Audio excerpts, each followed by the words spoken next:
Dako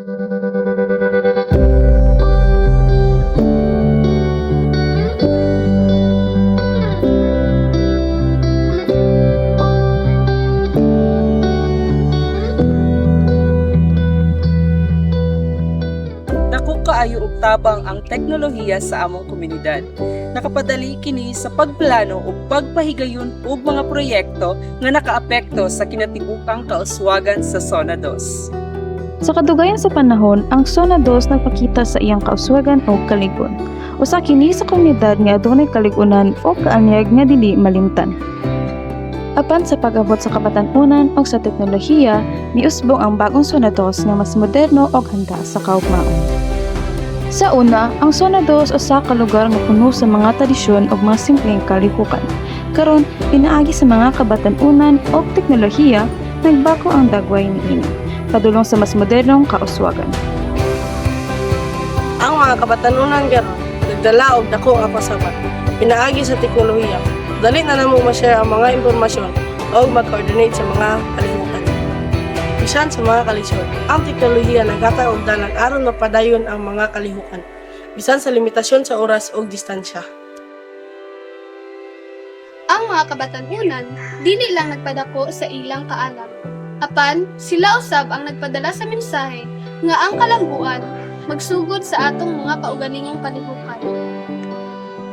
Ang mga digital platforms nakatabang sa among pag-organisa ug pagpakaylap sa mga kalihukan nga dili lang para sa barangay, kundi para sa tibuok komunidad.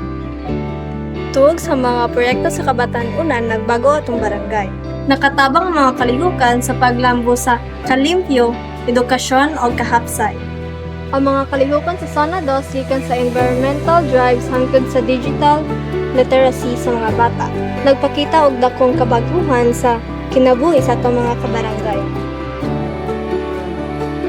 Ang Zona 2 pinaagi sa mga kabatan-unan nagpakita og kalampusan dili lang sa pisikal nga aspeto sa komunidad, kundi usab sa digital nga aspeto.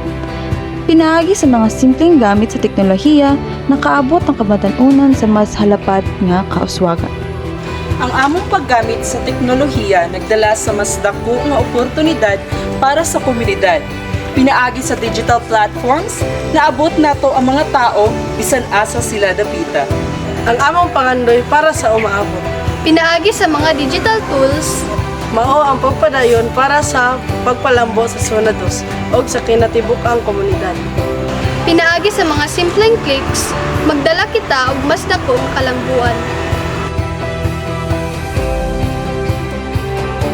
Kami ang Zona 2 ug ang among paglaom mao ang pinaagi sa teknolohiya. Magpadayon ang kalampusan ug kalambuan alang sa tanan, Dili lang para karon, kundi alang sa umaabot.